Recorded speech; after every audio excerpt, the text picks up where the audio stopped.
Hey, somebody's got to get the coal out of Grandpa's stocking. You did? Excellent.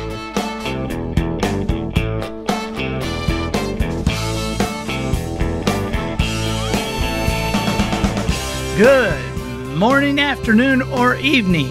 You are listening to the Professional Noticer. It's indescribably beautiful. It reminds me of the 4th of July.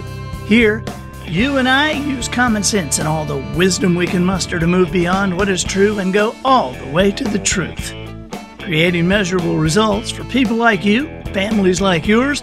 No longer a member of the amateur ranks, I am the Professional Noticer. Oh, you should see what it looks like from out here. Hello, everyone. I'm Andy Andrews. Hey, thank you for making me a part of your week, especially this week. Our topics vary wildly at times, I know, but it's because the things you care about most are often greatly affected by the things you care about least.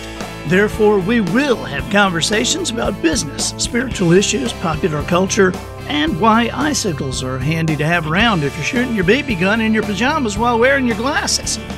My purpose here today, and with every show we do, is to play the part of a best friend or a coach. I want to help you live the life you would live if all your toughest questions were answered. The Professional Noticer is sponsored this week by me. Merry Christmas. We're going to have a very special episode. And obviously, this is coming out a little early. We want you to be able to use it on Christmas Eve if you want to. Observations and answers are what we do here.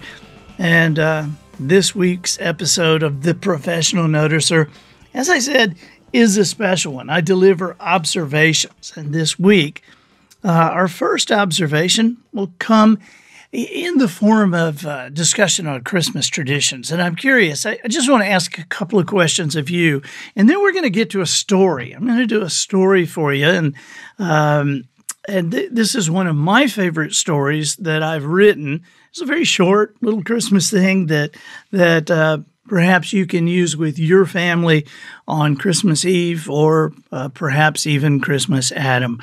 I said that we'd have some observations about Christmas traditions, and that's one of them at our house, by the way, Christmas Adam. As you know, or maybe you don't know, my wife and I, Polly and I, have two sons, Austin, who is now 19, and Adam, who is 16. And when Adam was a little bitty kid, like maybe 5 or 6, and it was Christmas time, it was coming up, and somebody had said about, hey, tomorrow's Christmas Eve, tomorrow night, this is Christmas Eve. And little bitty Adam, he said, Dad, if tomorrow is Christmas Eve, then is today Christmas Adam? And we all there was a beat and we went, absolutely it is. And so for every year since that time, our family has celebrated Christmas Day on the 25th, Christmas Eve the 24th, but the 23rd has been Christmas Adam in our family. What do you have any Christmas traditions that you guys got to that came organically, that came as perhaps just something that a kid said or something that you experienced one year and said, gosh, we need to do that again? Our Christmases have remained the same. There are, of course, the infrequent additions like the Christmas Adam thing, but for the most part, our Christmases have remained the same since I was a little kid. There was a brief battle when Polly and I got married. And our first Christmas together as a married couple 30 years ago occurred. And that battle was, of course, over the right way to open Christmas presents. And as many of you know, Christmas presents should be opened on Christmas morning. Christmas Eve is not when you open Christmas presents. And you can imagine Polly's, just her consternation, her amazement to find that her entire family had been doing Christmas wrong for her entire life. But we got that settled fairly quickly. Actually, we came to kind of a compromise that the boys to this day really try to stretch. Our compromise was that everybody got to open a present on Christmas Eve. But there were Christmas Eve traditions. And then, and our Christmas Eve traditions were always that sometime during the day, Dad or Mom would do last rounds. We called it last rounds. And we'd get the kids and we'd go, hey, okay, going to go a couple of stores doing last rounds. Just check and make sure we got everything. Last rounds, make sure everything's right for the breakfast. Make sure we've got Mom covered on her gifts. We got everything we need to get done. The last rounds, pile in the car. Anybody going to go with me? Doing last rounds. That's every year, okay? And then early in the evening, we go to church, wherever our church is. And this year, by the way, if you are in Orange Beach, Alabama, I am urging you, join us for the most unusual Christmas Eve service you have ever experienced. You know, we go to church on the beach. We go to church at the Floribama, which is this roadhouse. It's like a famous bar, a famous roadhouse. But we started having church there 6 years ago. And now, as many of you know, there's at the minimum 800 or 1,000 people at each service every Sunday morning.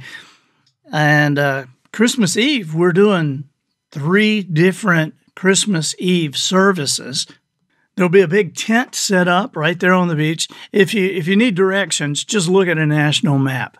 This is right on the Florida-Alabama line, right on the beach, far south as you can go, and just park somewhere, find your way to the beach. But 3 different services on Christmas Eve, 4 p.m., 5:30 p.m., and 7 p.m. And we set up a big open-air tent on the beach. It is absolutely fantastic. And I understand that there will also be snow this year.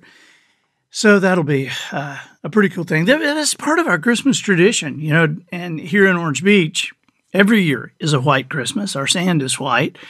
But after the church service, we go home, have dinner, which our dinner on Christmas Eve is gumbo, seafood gumbo. And if somebody's allergic to something, you know, we give them chicken soup and we just call it gumbo. But most of us have gumbo on Christmas Eve. And then with our pajamas on, or the kids will put their pajamas on. I usually don't put my pajamas on to drive around town. It's an easy way to get arrested. But the kids will put their pajamas on. We'll drive around looking at Christmas decorations, come back and start settling things down. You know, we go in there and people get to, because of the great compromise of 1988, people get to choose one gift. They get to one gift. And of course, they can choose one gift, but whoever is giving the gift does have the ability to ace that. Say, no, you can't choose that one. Sorry, that one's a tomorrow morning gift. But we open one gift. We have a birthday cake every year, birthday cake. Baby Jesus' birthday. We started that when I was a little kid. Maybe they started it when my dad and mom were little kids. I'm not really sure, but we have the Jesus' birthday cake every year. And write a letter to Santa. Austin and Adam still do that, 1916. I mean, who wants to take a chance, right? So they write their letter to Santa, leave cookies, leave carrots for the reindeer. And then the boys go pile into bed. They pile into Adam's bed because Adam has a double bed. And Mom reads, 'Twas the Night Before Christmas. And then I make everything very plain. You don't come out of your rooms. You can wake up in the middle of the night. You go to the restroom, but you can't go out of your rooms. Can't come out of your rooms because if, Santa Claus sees you outside your rooms, he might not stop. He might need to go somewhere else and intend to come back here and then forget. So stay in your rooms. And that's our Christmas Eve tradition. Christmas Day is pretty straightforward. We all Mom and Dad, Polly and I go out and make sure everything's good. SB is usually spending Christmas with us. Sonny is going to be with us this year. And so we go make sure everything's set. And then the boys go in our room. And when it's time, we say, okay. Now, I forgot. I have to wake them up the same way every year. And they demand that I wake them up this way. Is that, I kind of grab them and shake them and say, hey, guys, Santa has been here. He's been here. And they'll gather in our room, and then the adults will go. I said the adults are 16 and 19. Really, really close, huh? But the older adults will go into the room with the tree in the living room, and we'll say, okay, everybody ready? Everybody ready? Okay, come on, guys. And they come through the bedroom door, they look, and they act crazy, and there's a few things out that Santa Claus has brought, some special candy, some special fish hook, for Austin. Santa will bring a bullet of some kind. But it's a great Christmas morning. It's a great Christmas time, and the traditions are long-standing, and they really kind of, I guess, encourage our family and give us energy for the rest of the year. Give us great memories that pile upon memories. And I'm curious, I would love to hear, especially since this is going out early, just go on Facebook and let us know, what are your Christmas traditions? Do you have something that's very odd, something very funny? We would love to hear it. Hey, I want to read you a story. This is a story that I wrote years ago. It's no longer in print. It was in a book, but the book's no longer in print.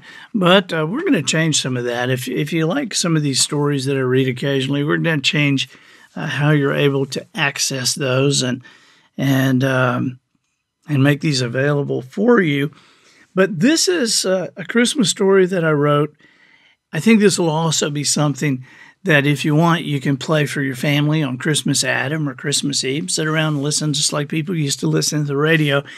But here we go, my Christmas story for you, from the Professional Noticer. It is 11 days before Christmas as I write this, and for the first time in several years, snow is forecast for my hometown, Sawyerton Springs. The children, as one might expect, are thrilled about the possibility of an early Christmas vacation, but to the adults, snow is just a cold, messy version of a mild hurricane. Miss Luna Myers has been organizing the emergency relief effort for the Grace Fellowship Baptist Church. She compiled a list of all the men who have four-wheel drive trucks and has asked that CB Channel 72 remains open for stranded townsfolk. Miss Luna Myers doesn't really seem to remember that nobody has had a CB radio for about 20 years. Rick and Sue Carper have stocked their rolling store with all kinds of non-perishables, in addition to the batteries, blankets, and candles their bus already carries. It's obvious that no one has forgotten the Christmas storm of 1967. That particular year, by the day before Christmas, most of the annual events had already taken place. The wreath competition at the Garden Club was won for the 9th year in a row by Martha Luker. The parade had expanded its route to 7 blocks, which created confusion with those who did not get the message. And, of course, that was the last year that the Bowman's Pond United Methodist Church presented their singing tree. The singing tree was a huge structure, almost 50 feet tall, which allowed the Methodist choir to stand in a tree-like shape, one on top of the other. The choir perched on platforms, sticking their heads through pine limbs that had been placed there for authenticity as they sang like live decorations. During that year's performance, with the entire town in attendance, Haywood Perkins fell from the 3rd tier and almost broke his neck. The singing tree was history. To this day, no one agrees on exactly why the tradition was dumped. The obvious answer is the danger factor, but there are a few people who still blame Miss Edna Thigpen and her editorial in the Sawyerton Springs Sentinel. "Is it a good idea," she asked, "to commercialize this season even in our churches? When a man with no record of clumsiness falls from a fake tree while singing 'Here Comes Santa Claus' as the minister of the congregation dances down the aisle dressed as the fat man himself, is someone trying to tell us something?" And so, after a brief discussion of church leaders, the singing tree was dismantled for good. For as long as anyone can remember, the people of Sawyerton Springs have attended a Christmas Eve service at the Baptist and Methodist churches. That particular year, however, on December 23rd, the Baptists somehow flooded their sanctuary at Grace Fellowship. It had been blamed on faulty plumbing in the baptistry, but most Methodists smugly assumed it to be just one more piece of evidence that the Lord leaned heavily toward sprinkling. Pastor Wade Ward, being a friend of my dad, the Baptist minister, invited our congregation to join his Methodist flock for a combined service. "Really, Larry," Pastor Ward told my father, "it might be good for your people, kind of give them a chance at a second opinion." In any case, that is how we all came to be packed into the Methodist church that night. The service itself was different from anything I had ever experienced. Not only was the building unfamiliar, and "Holy, Holy, Holy" not the first song in the hymnal, it was the first time in my life that I had been to a church in which my father was not preaching. Pastor Ward was a great guy, always quick with a joke. He was one of the most popular men in town. He was then in his mid-30s, good-looking, with a touch of gray already in his hair. "How about you?" he'd say when he passed you on the street.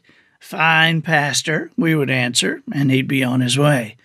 I asked my mom once why everyone called Pastor Ward Pastor, and they called my dad Brother. "Isn't Dad a pastor too?" I asked. "Yes," Mom replied with a smile. "And what about Pastor Ward?" I continued. "I bet he has a brother." "Right again," she said. "Then why?" And I went on like that for about 10 more minutes. My mother was a very patient woman. Altogether, the service was wonderful. We sang "O Little Town of Bethlehem," and "It Came Upon a Midnight Clear." Pastor Ward even asked my father to pray. The evening was also a success for me personally. Though I was only 8 years old at the time, I had already become addicted to making my friends laugh. That night, not only were my usual Baptist targets in attendance, Kevin Perkins, Lee Payton, and the Luker boys, I had a new audience as well.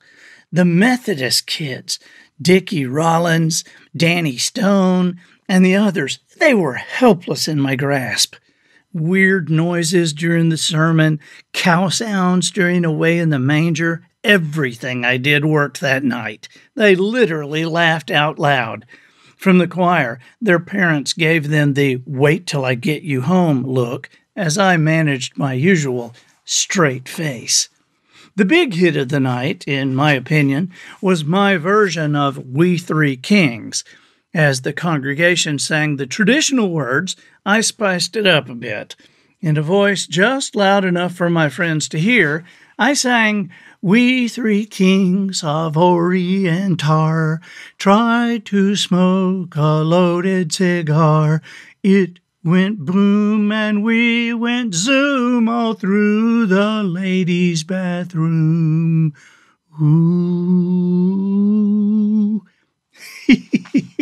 Dickie, Steve, Danny, the rest of them doubled over in their pews as I kept singing, looking for all the world as if I were appalled at their behavior. As the last carol was sung, the big double doors in the back of the sanctuary were swung open. I will never forget the sight they revealed. Snow. I had never seen it before. Snow, just like on television. White, soft, and covering everything. It was, at the time, the most incredible thing I had ever seen. No one said a word as we all stood there looking. The trees around Bowman's Pond appeared to be covered with frosting. The cars in the parking lot all looked alike, and the road was not even visible as the snow continued to fall in great swirling sheets. Finally, from the middle of the group crowded around the door, someone broke the silence. It was Pastor Ward. "Lord," he said, "we are amazed." Not to be outdone, I suppose, my father also spoke. "Lord," he said, "we are in awe." Then we heard another voice. It was Dr. Peyton. "Lord," he said, "we are stuck." It was true. We were snowed in. Now, one must realize that there were only 2 or 3 inches on the ground, but to us, it might as well have been 2 or 3 feet. Snow in South Alabama is like rain in Los Angeles or grits in New York, an extremely rare occurrence. Once, when I was in the 1st grade, a teacher thought she saw a flurry. All the kids were packed up and sent home. A snowstorm is dangerous, I was told. And now, here we were, everyone in town snowbound together in one building. At least we were in church. God save us all. "I think I can make it," Tom Henley said. "I can get help." For a moment we stared at him. Then a voice from the back of the room asked, "Who you going to call, Tom? We're all here." Tom thought about that for a bit and said, "I'm going anyway. I'm not spending Christmas here." And with that, he trudged into the parking lot. At first, he couldn't find his car. As he brushed the snow from several others, Mr. Woolley yelled to him, "Be sure to clean mine, Tom." We all laughed. Finally, he found his Oldsmobile, got it to crank, and after bouncing off 4 other vehicles, Tom returned to the safety of church. "We'll never get out of here," he said. "We're doomed." "Well, I might have gotten through," Miss Luna said, "if you hadn't knocked my truck into the ditch." "Next time, don't park by the ditch," he replied. "I wouldn't be here at all," Miss Luna fumed, "if you Methodists hadn't wanted to show off your big church. We should have ignored the invitation. God flooded our sanctuary to warn us. He tried to tell us to stay home." "Listen here, you old lady," he said as he started toward her. "Tom," a voice rang out. It was Pastor Ward. "None of that now. Everyone, please, come back in and settle down." For a while, we all just sat there. What would people in Minnesota do in this situation, we wondered. Charles Raymond Floyd began to cry, maybe because he was scared, or maybe because Philip Wilson told him that Santa Claus would be skipping us this year. I was scared too. Some of the adults had begun to pick up the argument that Tom and Miss Luna had begun. They bickered about what to do and who got us into this mess in the first place and whether or not anybody had food we could ration. People were nervous, and they were beginning to take it out on each other. Suddenly, everyone grew silent. Someone was singing. "Come," they called him, pa-rum-pa-pum-pum. Where was that coming from? We looked at each other. "A newborn king to see, pa-rum-pa-pum-pum." There it was again, a tiny voice from the corner of the church.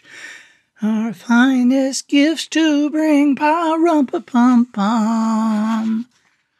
We crept closer to the voice.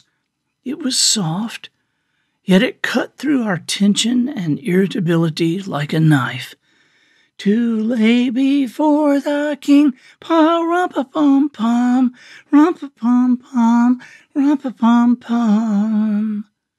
It was Jewel Perkins, Kevin's younger sister, daughter of Haywood and Louise. In the midst of the squabbling and worry, the 5-year-old had crawled under a pew and was singing her favorite Christmas carol. As we gathered around her, Pastor Ward urged, "Keep singing, honey." And she did. "Come They called him pa-rum-pa-pum-pum. Soon, we all joined in. Those who didn't know the words kept the beat with a steady prum, prum, prum, prum, prum. It was a magical moment. People who rarely spoke to each other were smiling and holding hands. I looked at my mother. She had tears in her eyes. Over and over we sang the song until finally it was quiet. Pastor Ward took a deep breath. "And a little child shall lead them," he said. "Joy to the world, the Lord is come," someone sang, and everyone joined in. We sang for hours that Christmas Eve, and I remember noticing after a while that it no longer seemed cold. There was a warmth in that place that night that will last a lifetime. It was a flame rekindled by a little girl who reminded us of how much we really love each other, how much we really care. As I lay my head in my mother's lap and drifted off to sleep, the last thing I heard was my mom and dad singing. Their voices mingled with those of other parents who were also holding their sleeping children. Some were on key, some were off key. But it was the feeling. It was the heart. It was the words that they sang as they looked at each other, caught each other's eye, and smiled. The weather outside is frightful, but our fire is so delightful. And since we've no place to go, let it snow, let it snow, let it snow. I hope you enjoyed that. I hope you have a very, very Merry Christmas. And for the professional noticer, I think that'll do it for this week. Get us out of here, Matthew.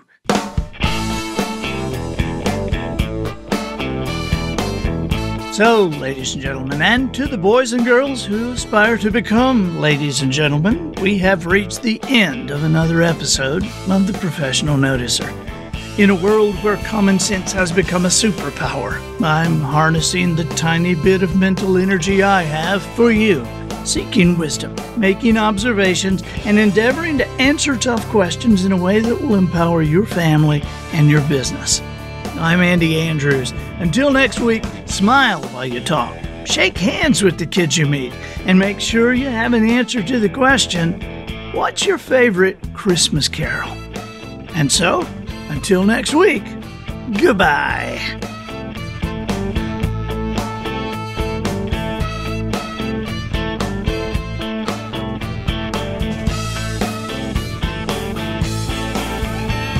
This episode of The Professional Noticer was produced by Matt Limpert. The Noticer theme written and performed by Sugarcane Jane. Frankincense and myrrh for the cast and crew provided by Twinkle and Smoke of Beverly Hills. Additional financial consideration provided by the Bethlehem Census Bureau. The Bethlehem Census Bureau, originally founded by King Herod, has a 2,000-year history of counting everybody, no matter the situation. Today, things are a bit easier than they were when Herod yelled, "I said count 'em all," to his team of accountants. Today, all the counting is done online. Still, it's serious business, and there are no excuses accepted for not logging in and typing your name, not even if your wife is having a baby. That's the Bethlehem Census Bureau. Click the box. Do it now.